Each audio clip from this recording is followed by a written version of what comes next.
Tiny pot, fierce paws. Did you know that ceramic vessels played an important role in daily life and the development of human communities in the Stone Age? Today, I'll tell you a funny story about a magical ceramic vessel that played a significant role not in people's lives, but in the lives of 6 adorable wolf pups. Let's listen to their story. Once upon a time, in the era we call the Stone Age, there was a she-wolf who had 6 pups. They were very clever and had different temperaments, but they got along well and always did everything together, never separating from each other. They were small. Their only concerns were to play, eat, and sleep. One day, while playing in a cave, they found a small ceramic vessel. It was a small ceramic vessel, about 2 inches in size, dark in color, handmade from clay, incised with various zigzag and spiral lines. It was probably well-fired because it didn't break at all, even though the wolf pups rolled it on the ground, put their paws on it, and even lightly bit it as they played with it.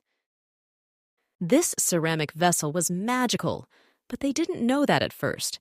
They played with it a lot, liking its round shape, and played with it as if it were a ball, pretending to play soccer with it.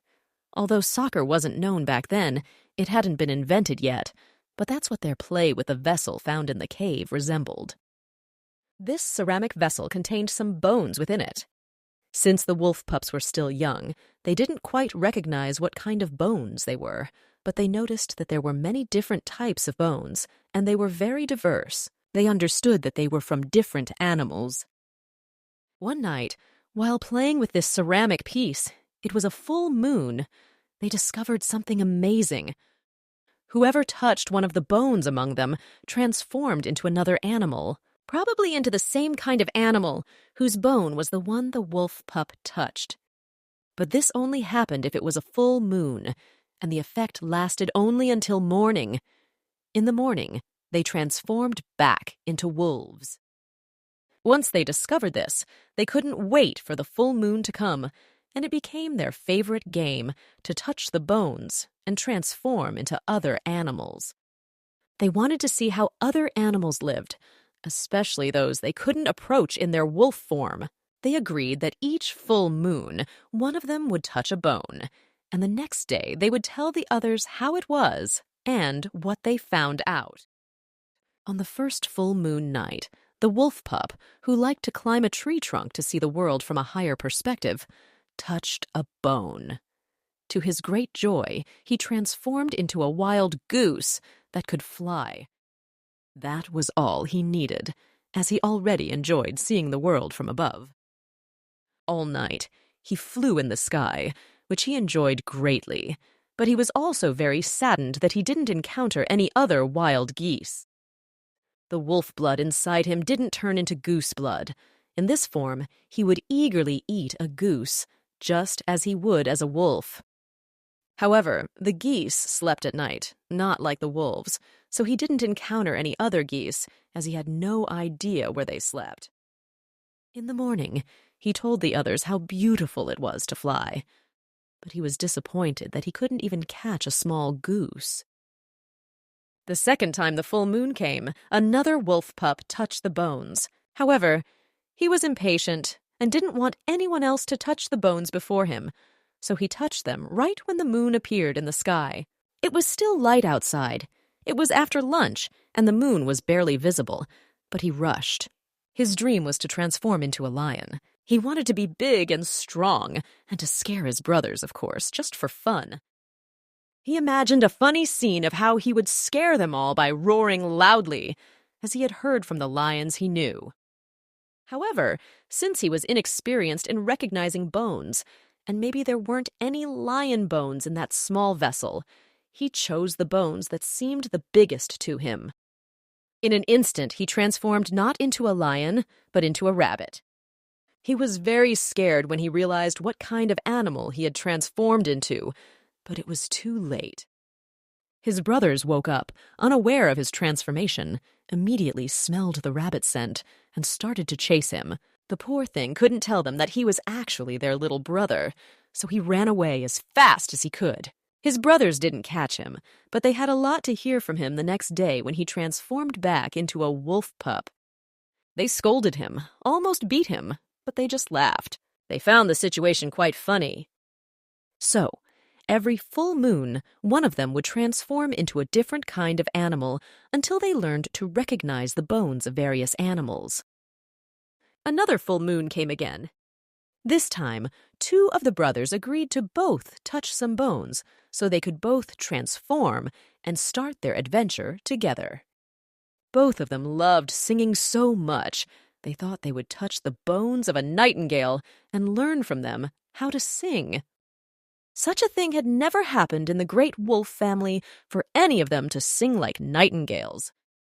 They imagined how they would sing for the other wolves who would be enchanted by their magnificent song and would bring them prey as a reward. So, they chose some bones that seemed to them to be from a bird, hoping they would be from a nightingale. They were some thin and lighter bones compared to the other bones found in the ceramic vessel, but what they didn't notice was that the skull was too round to be from a nightingale. What a shock they had when they realized they had become not nightingales, but owls. They became owls! They had never liked owls. They despised them because they ate mice, and their song had never seemed beautiful to them. But once they touched the bones, there was no turning back. They were immediately noticed by the real owls, as they were new in their community, and they were questioned. Who are you? And where do you come from? Why do you have such big beaks bigger than ours? What do you eat? Do you like lizards, mice, and insects? You seem so strange. It's as if you're flying for the first time in your life, even though you're already big. Maybe you're not owls like us. Let's see. Can you turn your head around like we do? The two wolf pups certainly couldn't turn their heads like the owls, and they were almost beaten for it, as if they were thieves or intruders among them.